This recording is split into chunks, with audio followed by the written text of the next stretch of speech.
জন্মেছে যেহেতু আবার মৃত্যুবরণ করা লাগবে, ঠিক না বেটি? এই দুনিয়াটা পরীক্ষার কেন্দ্র। 70 বছরের জীবন, 60 বছরের জীবন, 80 বছরের জীবন হলো পরীক্ষার সময়। হায়াত হলো পরীক্ষার সময়। আর পরীক্ষক স্বয়ং আমার আল্লাহ। আল্লাহু আকবার বলেন। পরীক্ষা যিনি নেবেন তিনি কে? আল্লাহ। পরীক্ষক স্বয়ং আল্লাহ। আর পরীক্ষার রেজাল্ট, পরীক্ষার সময় শেষ, মৃত্যু। আর রেজাল্ট ইয়াউমুল আখিরাহ। সুবহানাল্লাহ বলেন। এই জন্য আল্লাহ সুবহানাহু ওয়া তাআলা বলেন, কাইফা তাকফুরুনা বিল্লাহ ওয়া কুনতুম আমওয়াতান ফাআহইয়াকুম সুম্মা ইউমীতুকুম সুম্মা ইউহয়ীকুম সুম্মা ইলাইহি তুরজাউন। আল্লাহ তাআলা বলেন, কাইফা তাকফুরুনা বিল্লাহ, কিভাবে তোমরা আল্লাহকে অস্বীকার করো অথচ তোমরা প্রথমে ছিলে মৃত। ফাআহইয়াকুম, আমি আল্লাহ তোমাদেরকে জীবিত করলাম। সুম্মা ইউমীতুকুম, আবার তোমাদেরকে মৃত্যু দিব। সুম্মা ইলাইহি তুরজাউন, আবার মৃত্যু থেকে আমি আল্লাহ পুনরুত্থিত করব, জীবিত করব। আমি আল্লাহ আখিরাতে তোমাদেরকে একত্রিত করব। এই জন্য আল্লাহ তাআলা কোরআনে কোট করে দিয়েছেন, মিনহা খালাকনাকুম ওয়া ফিহা নুঈদুকুম ওয়া মিনহা নুখরিজুকুম তারাতান উখরা। আল্লাহু আকবার। আর জোরে আল্লাহু আকবার। মানুষ আমরা মাটি দেই, এই দোয়া করি, মিনহা খালাকনাকুম ওয়া ফিহা নুঈদুকুম ওয়া মিনহা নুখরিজুকুম তারাতান উখরা। দোয়াটা আমরা পড়ি, অনুভূতি কাজ করে না। যদি আমরা মহব্বত করে অনুভূতি নিয়ে দোয়া করতাম আর খেয়াল করতাম, মিনহা খালাকনাকুম, এই মাটি থেকে আমাকে সৃষ্টি করা হয়েছে, ওয়া ফিহা নুঈদুকুম, এই মাটির গর্তে আমাকে পুঁতে ফেলা হবে, ওয়া মিনহা নুখরিজুকুম, এই মাটি থেকে আমাকে আবার বের করবে, তারাতান উখরা, ওই আখিরাতে আমাকে আল্লাহ আবার হাজির করাবে। সুবহানাল্লাহ পড়ে। আপনাদের দাদা, আপনাদের নানা, আপনাদের বড় বাবা, বড় মা কবরে আছেন, যেখানে কবরস্থ করা হয়েছে। আজকে জুমার নামাজের পরে ওই কবর খনন করলে আপনার বড় দাদা, আপনার বড় মা, আপনার বড় নানা, তাদেরকে খুঁজে পাবেন না। কথা বলেন, পাবেন না? তাদেরকে খুঁজে পাবেন না, তারা নাই, মিশে গেছে মাটির সাথে। এই মাটি থেকে তো আমাকে আপনাকে আল্লাহ সৃষ্টি করলেন। 18 নম্বর পারা 23 নম্বর সূরা আল মুমিনুনের 12 নম্বর আয়াতে আল্লাহ পাক বলছেন, লাকাদ খালাকানাল ইনসানা মিন সুলালাতিন মিন তিন। আল্লাহ বলেন, আমি মাটির নিঃশ্বাস থেকে তোমাকে আমি আল্লাহ সৃষ্টি করেছি। সুবহানাল্লাহ পড়ে। ইমাম শাফি রাহমাতুল্লাহ বলেন, মান আরাদাল ওয়াজা ফাল মাউতু ইয়াকফি। কোন মানুষ যদি ওয়াজ শুনতে চায় সেজন্য মৃত্যুর কথাটা স্মরণ করে। সুবহানাল্লাহ পড়ে। যদি মৃত্যুর কথা স্মরণ থাকে, আয়াত সে বড় ওয়াজ আর কিছু হতে পারে না।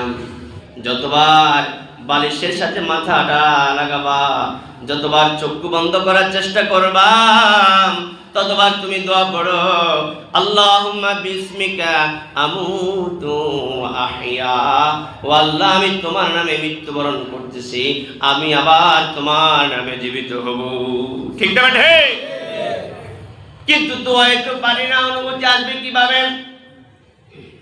আমি মুবারক বিন নুরুল আলম দুনিয়ামুখী হয়ে তো গেলাম, আখিরাতের কথা মনে কিভাবে আসবে? আখিরাতের কথা যদি মনে থাকতো তাহলে ঘুম থেকে ওঠার পরে আল্লাহর শুকরিয়া আদায় করতাম। আলহামদুলিল্লাহিল্লাযী আহয়ানা বা'দামা আমাতানা ওয়া ইলাইহিন নুশুর। রাতে সূর্য দেখি নাই, আল্লাহ আমাকে সুযোগ করে দিয়েছেন দুনিয়ার আলো দেখার, এই জন্য আল্লাহর শুকরিয়া আমি আদায় করা শুরু করে দিলাম। আরো জোরে বলুন সুবহানাল্লাহ। আপনি যে ঘুমাচ্ছেন, জেগে উঠলে আপনার জন্য দিন, আর জেগে না থাকলে আপনার জন্য ইয়াউমুল আখিরাহ, আখিরাত আপনার জন্য। ঘুমের মধ্যে কি মানুষ মারা যায় কি যায় না? কথা বলা যায় কি যায় না? আমি এবং আপনারা, আমরা সকলে একদিন ঘুমের মধ্যেও মৃত্যু আমাদের হতে পারে কি পারে না? না গ্যারান্টি আছে ঘুমের মধ্যে মৃত্যু হবে না? কোনো গ্যারান্টি তো নেই, কোনো গ্যারান্টি নেই। তাহলে কেন আজকে আমাদের সময়গুলো অপচয় হচ্ছে? কবি চমৎকার ভাবে বললেন, শৈশব কেটে গেল হেলায় খেলায়, যৌবন কেটে গেল বড় বেশি অবহেলায়। শৈশব কেটে গেল হেলায় খেলায়, যৌবন কেটে গেল বড় বেশি অবহেলায়। জীবনের আর কতটুকুই বা বাকি আছে জীবনের সন্ধ্যাবেলায়, ঠিক না বেঠে? উসমান হাদির জন্ম 1993 সালে জন্ম, বর্তমান 2025 সাল চলে। 31-32 বছর বয়সে সন্তান ফুটফুটে একটি 2 বছরের সন্তান রেখে উসমান হাদি আল্লাহর ডাকে সাড়া দিয়েছে, ঠিক না বেঠিক? আমাকে আপনাকে একদিন চলে যেতে হবে, কেউ থাকবো না পৃথিবীতে। যেহেতু আমার দাদাও চলে গেছে, আমার নানাও চলে গেছে, আমার নানুও চলে গেছে, আমার দাদু চলে গেছে, আমার সমাজে আমার দেখা কত মানুষ চলে গেছে। আমাকে তো মৃত্যুর প্রস্তুতি নিতে হবে। সূরা নিসার 78 নম্বর আয়াত আল্লাহ পাক বলছেন, আইনামা তাকুনু ইউদরিকুমুল মাউত ওয়ালাউ কুনতুম ফি বুরুজিন মুশাইয়াদা। আমার আল্লাহ জানিয়ে দিলেন, বান্দা তুমি যেখানেই থাকো না কেন, হায়াত যেদিন পড়িয়ে যাবে সেদিন তোমাকে মৃত্যুর স্বাদ গ্রহণ করা লাগবে, ঠিক না বেঠে? আপনার মৃত্যু কোথায় হবে আপনি জানেন না, আমার মৃত্যু কোথায় হবে আমি জানি না, আমার রিজিক কোথায় আছে আমি জানি না, যিনি জানেন তিনি কে? আল্লাহ। আমার কবরটা কোথায় হবে এটাও আমি জানি না। গত শুক্রবার উসমান হাদি গুলিবিদ্ধ হয়েছে, সবাই আমরা বলেছি মৃত্যুর শয্যায়, মৃত্যুর অনিবার্য, কিন্তু উসমান হাদির মৃত্যু রয়েছে সিঙ্গাপুরে। তাকে কি সিঙ্গাপুর যাওয়া লাগছে কি লাগে নাই? কথা বলেন। তার মৃত্যুটা নিশ্চিত ছিল সিঙ্গাপুরে। এই উসমান হাদির মৃত্যু সিঙ্গাপুরে নিশ্চিত আল্লাহ তাআলা করেছেন। আল্লাহু আকবার বলেন। আমার মৃত্যু যদি ডাক্তারখালিতে হয়, ডাক্তারখালিতে হবে, কিন্তু কোথায় হবে আমি জানি না। এই বিষয়গুলো জ্ঞান জেনে রাখেন তিনি কে? আল্লাহ। মৃত্যু থেকে পালাও তুমি, মৃত্যু তোমায় লইবে গিরি,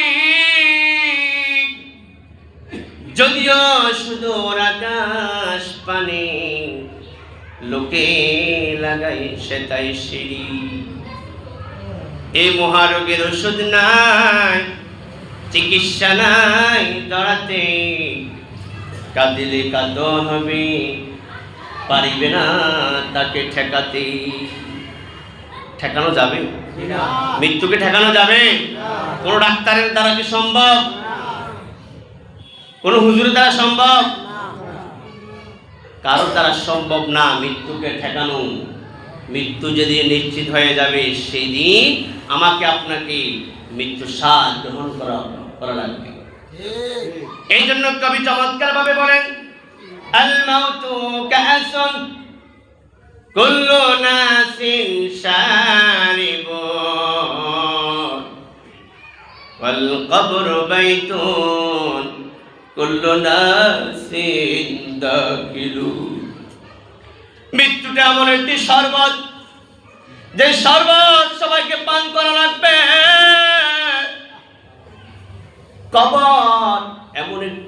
ঘর, যে ঘরে একদিন সবাইকে প্রবেশ করা লাগবে। কথা বলে ঠিক না বেটি? ওই কবরে একদিন সবাইকে প্রবেশ করা লাগবে। বাঁচার কোনো উপায় নাই, বাঁচার কোনো উপায় নাই। আমার নবীজি ইন্তেকালের 10 দিন আগের ঘটনা, নবীজি ইন্তেকালের 10 দিন আগের ঘটনা। আমার নবীজি উহুদ পাহাড়ের সামনে দাঁড়িয়ে 70 জন সাহাবী উহুদ পাহাড়ের শায়িত আছেন। 70 জন সাহাবী কবরের পাশে দাঁড়িয়ে আমার নবীজি দোয়া করলেন, আসসালামু আলাইকুম দারা কওমাল মুমিনিন আতাকুম মা তুআদুন গাদাম মুআজ্জালুন ইনশাআল্লাহু বিকুম লাহিকুন। আল্লাহু আকবার। আল্লাহু আকবার। আমার নবীজি 70 জন সাহাবী কবরের পাশে দাঁড়িয়ে বললেন, তোমাদের প্রতি আমার সালাম, আসসালামু আলাইকুম দারা কওমাল মুমিনিন, মুমিন তোমাদের প্রতি আমার সালাম। আতাকুম মা তুআদুন, তোমরা তোমাদের ওয়াদা পূর্ণ করে তোমরা কবরের দেশে পাড়ি দিয়েছো। গাদাম মুআজ্জালুন ইনশাআল্লাহু বিকুম লাহিকুন, অচিরে আমি নবী মুহাম্মদ তোমাদের সাথে সাক্ষাৎ করব। সুবহানাল্লাহ। আর জোরে বলুন সুবহানাল্লাহ। সাহাবীরা তোমরা আগে চলে গেছো, তোমরা ওয়াদা পূর্ণ করেছো, অচিরে আমি নবী তোমাদের সাথে সাক্ষাৎ করব। সুবহানাল্লাহ। আমার নবীজি বিশ্বনবী মুহাম্মদ রাসূলুল্লাহ সাল্লাল্লাহু আলাইহি সাল্লাম সাহাবীদেরকে ডাকলেন, আজকে যেভাবে আমি আপনাদের সামনে মিম্বরে বসলাম, আমার নবীজি সকল সাহাবীকে ডেকে আহ্বান করে বসালেন।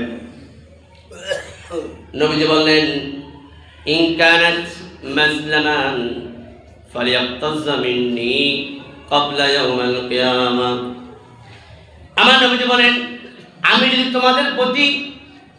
তোমাদের উপর বিন্দু পরিমাণ অন্যায় করে থাকি, তোমরা আজকে আমার থেকে প্রতিশোধটা নিয়ে নাও।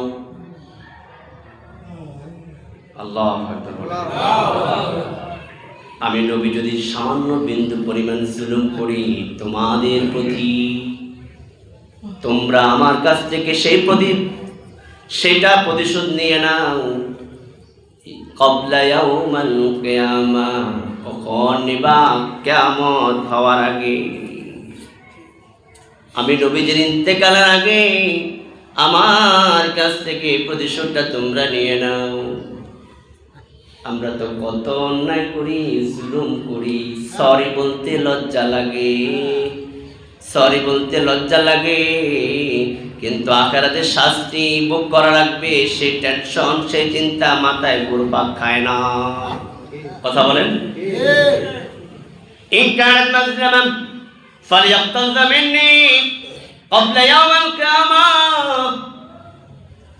কিয়ামত হওয়ার আগে আমি নবীর কাছ থেকে তোমরা প্রতিশোধটা নিয়ে নাও। কারণ দুনিয়াতে প্রতিশোধ নেওয়ার সুযোগ আছে, আখিরাত থেকে প্রতিশোধ নেওয়ার কোনো সুযোগ আছে? কথা বলেন। কোনো সুযোগ নাই, সরি বলার কোনো অপশন নাই। সেখানে আপনি বলবেন, ও মোবারক বিন নূর আলম, খতিবের দায়িত্ব ছিল, আমাদের উপরে জুলুম করেছ, অন্যায় করেছ, আজকে তুমি ইমাম হয়ে সরি বললে লাভ হবে না, আজকে প্রতিদানগুলো দাও, তুমি যে নেক আমল করেছ ওই আমলগুলো আমাকে দিয়ে দাও, আমি জান্নাতে চলে যেতে চাই। কথা বলে ঠিক না ঠিক? মুসলমান ভাইয়ারা আমার নবীজি যদি এরকম একটি ভাষণ দিতে পারেন, আমাদের কি জীবন চলার পথে আমাদের ত্রুটি আছে না নেই? আছে। আর জোরে বলেন আছে না নেই? ওই ত্রুটিগুলো মৃত্যুর আগে সমাধান করা দরকার আছে না নেই? আমার আপনার মধ্যে লেনদেনে সমস্যা থাকার সম্ভাবনা আছে না নাই? যদি আমার কাছে কেউ টাকা থাকে মৃত্যুর আগে পরিশোধ করার দরকার আছে না নাই? যদি আমি আপনি এগুলো এখন থেকে শিক্ষা না নেই, সন্তানও শিখবে না। এক বিন্দু পরিমাণ জুলুম করে থাকলে আমার থেকে তোমরা প্রতিশোধ নাও। আল্লাহর কোরআন যদি কোনো আমার আপনার মধ্যে, আমার আপনার সমাজে কায়েম থাকতো, আমার আপনার রাষ্ট্রে কায়েম থাকতো, রব্বে কারীম বলছেন কোন মানুষকে অন্যায় করে কেউ যদি হত্যা করে, হত্যার প্রতিবাদ হত্যা। আল্লাহু আকবার বলেন। হত্যা করেছে, যে করেছে তাকে হত্যা করতে হবে, এটাই কিসাস, এটাই ইসলামিক স্টেটের আইন, এটা কোরআনের আইন। ফজরের নামাজ, জোহরের নামাজ, আসরের নামাজ, মাগরিব নামাজ, এশা নামাজ আদায় করা ফরজ না নফল? আরো জোরে বলুন, ফরজ না নফল? 30 রমজানের রোজা রাখা ফরজ না নফল? সামর্থ্য যার আছে হজ করা ফরজ না নফল?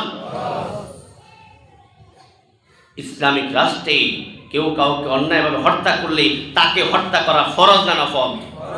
ফরজ।